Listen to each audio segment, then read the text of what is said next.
à tous, bienvenue. Excusez-nous pour ce retard. Il y avait apparemment des petits problèmes avec le tramway, donc on a dû décaler un peu le début des journées. On va essayer de rattraper le retard dans la journée, mais c'est une bonne raison aussi de rappeler que les émargements commenceront et l'accueil commencera à partir de 8 h du matin demain, pour éviter les goulots d'étranglement, pour qu'on essaye de commencer, enfin pour qu'on commence, si je commence comme ça, on ne va pas y arriver, pour que nous commencions à 9 h. Merci de vous asseoir, merci d'être venus aussi nombreux des 4 coins de France, des territoires d'outre-mer, puisqu'il y a des représentants de la Martinique, de la Réunion, de la Guyane. Ça fait vraiment plaisir de pouvoir organiser cette réunion. Alors, vous connaissez le contexte. On est dans une 5e vague en cours de... Enfin, on est en cours de 5e vague de Covid. Donc, on vous remercie de respecter strictement les gestes barrières et les règles sanitaires et le protocole sanitaire. Vous en avez l'habitude dans vos structures, mais il va falloir le respecter ici aussi. Garder le masque, utiliser le gel hydroalcoolique, etc. etc. L'objectif étant que tout se passe bien pour tout le monde et que l'on passe des bonnes journées. On va passer un bon moment ensemble. Capucine vous l'a dit tout à l'heure, mais je tiens à le redire. Merci aux membres du comité préparatoire. Vous les repérez avec leur gilet violet ou rouge. Merci à eux. C'est eux qui ont participé à la conception, à l'élaboration du programme, à l'organisation des journées. Ce sont des responsables de CESAD, des Créailles Nouvelle-Aquitaine et Île-de-France, et je peux vous dire que ça n'a pas été simple, puisque nous en sommes au 3e report des journées. Enfin, elles ne sont plus reportées, mais elles ont été déjà reportées 2 fois. Donc, on s'est réunis en visioconférence, etc., etc. Le programme a un peu évolué, les choses ont changé en 2 ans, et donc ça n'a pas été simple pour eux. Voilà, merci aux équipes Créailles et Nouvelle-Aquitaine aussi pour cette organisation. Je vous propose que nous commencions tout de suite par le mot d'accueil du président des Créailles Île-de-France et de Nouvelle-Aquitaine. Bonjour à tous et à toutes. C'est un vrai plaisir de vous voir, même avec tous ces masques. Nous avons attendu si longtemps pour nous retrouver. Raison de plus, comme le rappelait Antoine, pour faire très attention tout au long de ces 4 demi-journées, pour respecter toutes les mesures sanitaires qui nous permettront de travailler sereinement et de repartir sans crainte. Accompagner les personnes en situation de handicap au cœur d'une société inclusive, aller vers les enfants et les jeunes dans tous leurs lieux de vie, s'adapter à leur environnement et aux besoins de chacun, proposer des prestations personnalisées en lien avec les autres acteurs territoriaux, voilà ce que vous faites tous les jours, et tous les jours, vous essayez de donner des réponses mieux adaptées.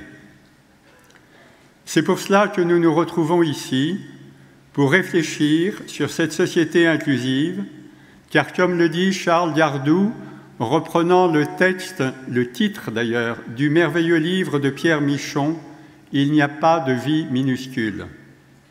Nous nous retrouvons pour prendre connaissance des résultats de l'enquête qui a été menée dans les CESAD à la suite de l'épidémie Covid. Nous nous retrouvons pour travailler la coordination des parcours, pour nous interroger sur le modèle de développement humain et sur le processus de production du handicap, mais aussi pour prendre connaissance de l'expérimentation pour évaluer les besoins des enfants en situation de handicap protégés par les services de l'aide sociale à l'enfance. Notre réflexion portera également sur l'accompagnement des adolescents à l'ère numérique, sur ce qui se fait à l'international, avant d'analyser le fonctionnement des nouveaux dispositifs. Le programme en plénière, vous le sentez, est déjà bien chargé. Nous y ajoutons 12 ateliers que je rappelle rapidement. L'enjeu de l'accompagnement précoce et la place des CESAD, devenir adulte en CESAD, intimité, vie amoureuse et sexualité, tous à l'école, l'évolution des compétences, les pratiques managériales innovantes, la mesure de l'efficience des CESAD, les CESAD partout, mais pour quel rôle? La nécessité du soutien par les pairs, le soutien aux fratries et aux jeunes aidants, l'approche populationnelle ou territoriale, Séraphin PH, langage commun ou réforme tarifaire. Tout au long de ces journées, nous serons aidés par Clowns en route, ils ont déjà commencé à nous faire patienter, mais aussi par le piano de William Thériault et par deux grands témoins, Michel Lafort, qui est dans la salle et à qui je demanderai de se lever. Voilà Michel. Robert. Autant pour moi. Robert Lafort, excusez-moi. Et Jacques, alors là je confirme, Jacques Mikulovic, mais qui n'est pas encore ici. Il me reste à remercier toutes celles et tous ceux qui ont préparé ces journées et qui vont nous faciliter ces rencontres. Tout particulièrement, bien évidemment, les équipes de la NCREAI et Antoine Fraisse que vous avez entendu en début de séance. L'équipe du CREAI Nouvelle-Aquitaine, Thierry Dimbourg, et je tiens à exprimer toute mon amitié à Jean-Pierre Depont, président de ce CREAI, à qui je passe la parole.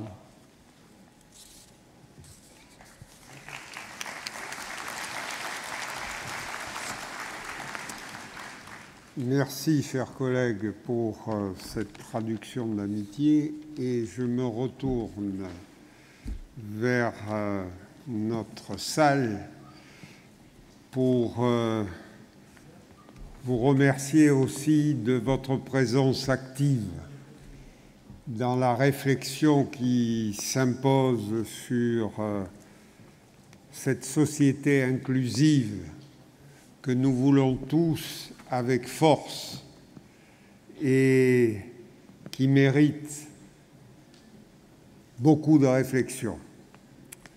Donc, je ne m'attarderai pas davantage après ce salut convivial pour laisser la parole aux techniciens de cette journée et que nous écouterons avec un grand plaisir.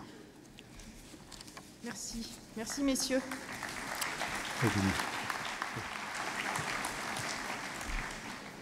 Je remercie bien évidemment le CREAI Île-de-France et Lydie Gibet pour leur travail, pour leur obstination à tenir ces journées et pour leur amitié.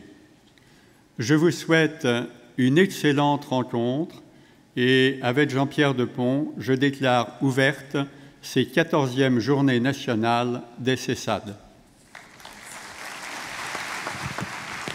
Merci beaucoup.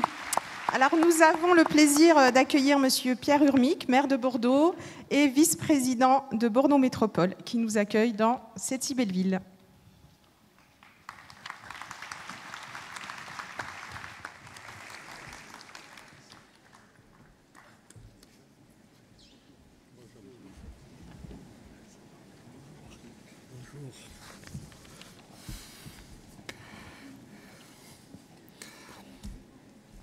Monsieur le Président du CREAI Île-de-France, Monsieur Marc de Montalembert, Madame la Directrice du CREAI Île-de-France, Madame Lydie Gibet, Monsieur le Délégué fédéral en CREAI Antoine Fraisse, Monsieur le Président du CREAI Nouvelle-Aquitaine, Monsieur Jean-Pierre Depont, Monsieur le Directeur du CREAI Nouvelle-Aquitaine, Monsieur Thierry Dimbourg, Monsieur Robert Lafort, Mesdames et Messieurs, sachez que je suis très heureux de participer aujourd'hui à l'ouverture des 14e Journées nationales des CESAD.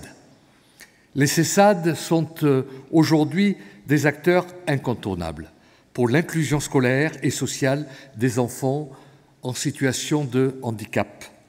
Et je connais bien le travail fait ici, localement, par le CREAI Nouvelle-Aquitaine, Thierry Dimbourg et Jean-Pierre Depont, que je connais bien, savent combien je suis attaché pour de multiples raisons au CREAI Nouvelle-Aquitaine et parfaitement conscient et informé du travail qu'ils font sur le terrain, sur la ville de Bordeaux.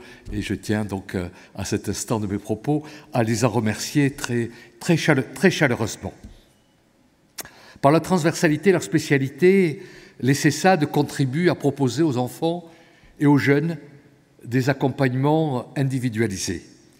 Ils leur permettent véritablement d'accéder à l'école au même titre que tous les autres enfants par des soutiens individualisés et des activités collectives adaptées à chacun. Ces 2 jours devraient vous permettre d'aborder la question essentielle de la place des CESAD qui se trouvent au croisement des secteurs de la santé, du médico-social et de l'éducation. Nous partageons avec vous l'objectif de mettre en place progressivement les compensations nécessaires pour une société réellement inclusive et dans laquelle chacun peut trouver sa place, s'émanciper, se développer, construire son parcours et suivre son projet de vie. Le handicap est pour l'ensemble des familles et des acteurs concernés une préoccupation constante. À tous les âges, vivre avec un handicap implique de surmonter des obstacles pour accéder à une véritable qualité de vie. C'est bien là toute l'ambition portée par notre ville, par la ville de Bordeaux. L'accessibilité universelle, telle que nous la souhaitons à Bordeaux, doit se construire partout, dans l'espace public, dans nos écoles, dans toutes les composantes de la vie sociale. C'est ainsi que nous combattrons toutes les formes d'exclusion.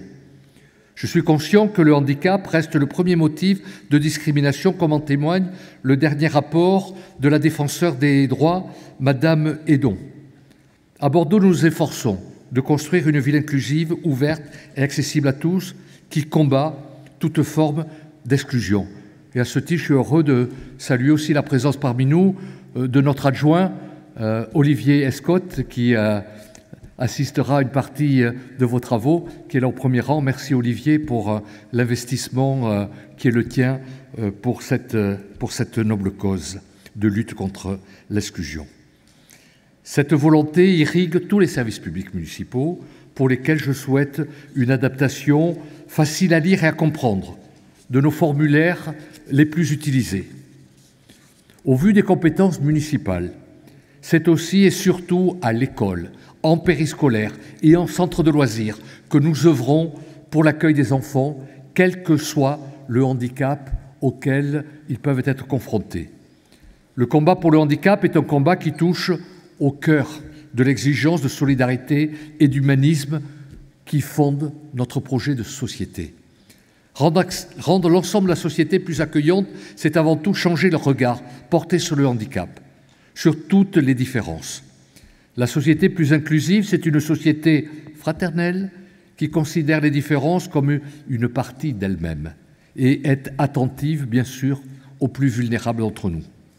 C'est une société dans laquelle nos concitoyens en situation de handicap se savent non seulement soutenus, aidés, mais aussi reconnus dans leur pleine citoyenneté. Pour y parvenir, mesdames et messieurs, je sais pouvoir compter sur votre engagement et sur votre capacité d'innovation.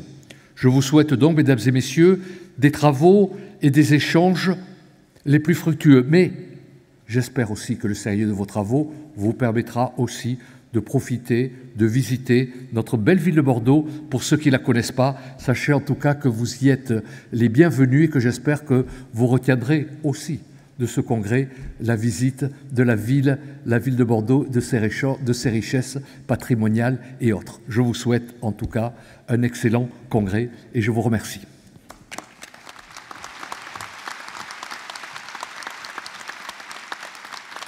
Merci. Merci, Monsieur le maire. Vos propos introduisent très bien nos journées, et notamment les enjeux de coopération et de coordination territoriale, que ce soit avec les acteurs avec lesquels travaillent les CESAD, l'ARS, l'éducation nationale, mais aussi effectivement les collectivités territoriales, notamment sur la scolarisation et l'accueil extrascolaire. Je vous propose maintenant de passer la parole à Madame Billot, directrice générale adjointe de l'ARS Nouvelle-Aquitaine, et de bien vouloir excuser Madame Verdier, directrice générale Île-de-France, qui n'a pu se rendre disponible, mais l'ARS Île-de-France sera représentée au cours de nos échanges, puisque Charlotte Feiss, la directrice de l'offre personnes en situation de handicap, sera présente lors de la table ronde de cette fin d'après-midi. Merci beaucoup. Monsieur le maire, messieurs les présidents, messieurs les directeurs et directrices et organisateurs, bonjour à tous. C'est très impressionnant de vous voir là aussi nombreux sur ce sujet. Je pense qu'il y a 10 ans, on n'aurait pas rêvé de ça. Et c'est vous qui rendez possible non seulement ce qui était un rêve, mais ce qui devient une réalité. Et vous l'avez bien mis pour tous les créailles qui ont œuvré aussi sur ce projet, All Inclusive. Et quand on vous voit tous là, on se rend compte de ce que cette ambition devient une réalité. Et vraiment, c'est très impressionnant de vous voir tous comme ça. Et je voyais la file à l'entrée en venant. Et donc, ça montre que la taille de l'ambition est à la taille du projet et des acteurs, et que vous êtes au rendez-vous pour la porter. Et quand j'ai vu le programme de cette conférence, de ce congrès, avec vos 12 questions, on voit que les questions qui sont posées dans le cadre des CESAD sont vraiment le reflet des enjeux de notre politique inclusive, avec vraiment en fil conducteur le développement du pouvoir d'agir et de l'autodétermination des jeunes, et pas seulement des jeunes, bien sûr, de tous les adultes, et puis on pourrait dire de tous, en projet de société, et le pouvoir d'agir et l'autodétermination, mais c'est en particulier pour ce qui nous préoccupe aujourd'hui, comment le développer pour tous les jeunes en situation de handicap. Comment on déploie de nouvelles organisations, comment on a aussi de nouveaux professionnels, de nouvelles formations, de nouvelles pratiques professionnelles, des coopérations, des méthodes d'action qui soient à la hauteur de cet enjeu, développer le pouvoir d'agir et de l'autodétermination. Et c'est un vrai défi, puisqu'il s'agit d'accompagner les jeunes, on l'a dit, dans leur projet de vie, dans leur formation vers l'emploi, et d'être plus inclusif dans tous les petits interstices de la vie. C'est aussi les questions du transport, c'est aussi les questions de l'après-école, c'est aussi les questions de comment on rentre chez soi, c'est les questions du week-end, l'accès aux loisirs, à la culture, à la vie et aux droits communs dans tous les domaines. C'est aussi s'intéresser aux jeunes qui, en amendement Creton, appellent des solutions nouvelles à construire avec les CESAD, mais aussi avec les associations, avec les familles. Et donc, on voit bien que les CESAD sont vraiment au carrefour de ces dispositifs et de ces organisations. Vous travaillez sur les projets de vie des jeunes, sur leur formation, l'accompagnement, et puis préparer aussi le logement. Vous avez bien posé la question d'ailleurs. Devenir adulte en CESAD, c'est aussi se projeter dans la vie d'adulte, et toutes les premières conférences montrent bien que vous pensez de l'accompagnement précoce à devenir adulte, à la vie amoureuse et sexuelle. Vous abordez toutes les thématiques. Se pose aussi la question, bien sûr, quand on parle des CESAD, de la gradation des prises en charge, de tous ceux qui relèvent plus d'établissements, de l'articulation des services, de la mise en place des dispositifs, de la conjugaison de tous ces dispositifs et tous ces acteurs sur le territoire, et de la manière dont on peut rendre les services plus intensifs quand le besoin est d'un accompagnement plus intensif. Donc toute cette gradation parle aussi de la continuité des prises en charge, la continuité dans le court terme, mais aussi dans le long terme, comment on évolue. Et c'est un des thèmes que vous abordez, puisqu'il y a une mosaïque de solutions. Et on voit bien que là, on espère que le numérique puisse nous aider. Et comment faire pour que le numérique soit vraiment au service d'une politique inclusive et ne recrée pas de l'exclusion. Et puis, il y a aussi, une fois qu'on a mis en place tous ces dispositifs, la question de savoir comment on dépasse les dispositions réglementaires pour faciliter l'accompagnement tout au long de la vie en s'adaptant aux besoins du jeune avec des intensités variables. On voit qu'on a un paysage très complexe, mais on n'aura pas de réponse simple à des situations complexes. Donc la complexité, c'est une richesse. Ce n'est pas compliqué, c'est complexe parce qu'on s'adapte aux complexités des situations. Et cette richesse, c'est aussi la richesse des acteurs qui l'apportent et de nombreuses interactions que vous avez entre vous et qui permettent justement ces articulations fines avec comme objectif permanent d'améliorer le service rendu et le service rendu aux personnes et de se centrer sur la qualité des interventions. C'est le sens de l'évolution dans le secteur, tout le secteur médico-social, dans une logique de certification avec des référentiels de qualité.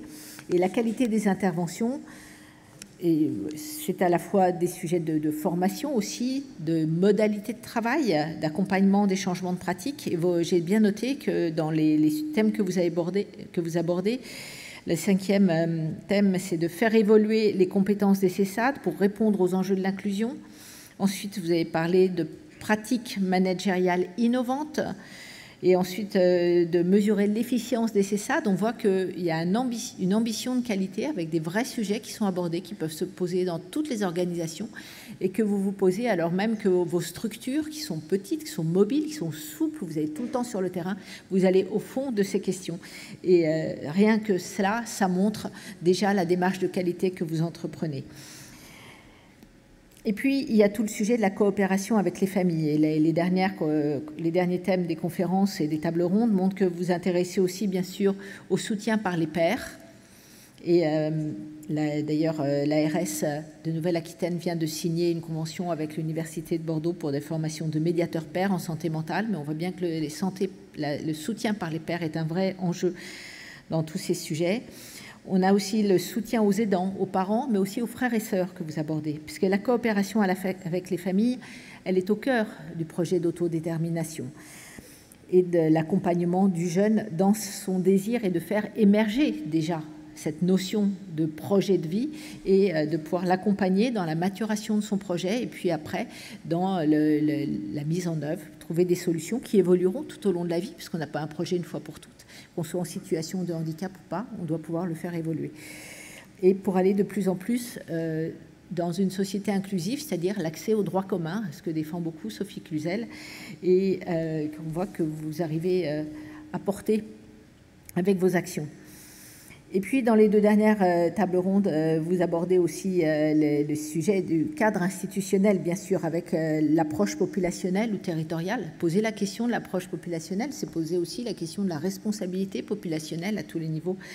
Et puis, de faire comment on procède, comment on avance vers le zéro sans solution, pour qu'on puisse accompagner tout le monde, même s'il y a des étapes et une gradation des prises en charge et des accompagnements. Et puis la question de Séraphin PH, qui doit être à la fois un langage commun, une réforme tarifaire, de nouveaux outils pour s'adapter, puisqu'on ne peut pas adapter les pratiques si l'outil tarifaire ne suit pas dans l'accompagnement pour adapter les pratiques. Voilà, donc tous vos thèmes montrent que vous abordez les sujets de la société inclusive, c'est-à-dire c'est un vrai projet de société que vous portez. Et c'est la vraie question du vivre ensemble qui est posée au travers de la société inclusive et la manière d'emmener tout le monde, que ce soit les enseignants, les animateurs de tous les secteurs. J'évoquais le loisir, la culture, le transport, la santé aussi. Et à l'ARS, on sait bien le chemin qu'on a à faire pour que tous les services de santé soient plus inclusifs et tous les secteurs de la santé, et faire en sorte qu'on soit tous des artisans d'inclusion, en fait. C'est à ça que vous nous invitez, les CESAD. Et ça, c'est un beau projet. Et donc, je vous remercie de ce travail, et puis je vous souhaite une très belle journée, une très belle après-midi, et une bonne continuation.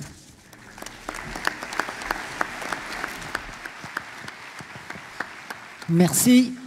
Merci, Madame Billot. Vos propos illustrent là aussi le travail à accomplir par les CESAD pour favoriser l'inclusion des enfants en situation de handicap. Après ces propos liminaires, je vous propose que nous commencions à rentrer un petit peu dans le vif du sujet. Alors, on va avoir quelques propos de présentation de Robert Lafort, et non Michel. Par Lydie peut-être. Voilà, alors aujourd'hui nous avons la chance donc, que ces journées soient ponctuées par les éclairages et les analyses de Monsieur Lafort, qui nous fait donc l'honneur d'être le grand témoin des journées. Monsieur Lafort est professeur émérite en droit public à Sciences Po Bordeaux. Il est l'auteur de nombreux ouvrages sur le droit des institutions et la protection sociale. Il a publié et contribuer à des articles et ouvrages collectifs sur le droit social et plus largement sur la politique sociale. Donc nous aurons hâte de l'entendre, en particulier donc, sur différents temps de ces journées.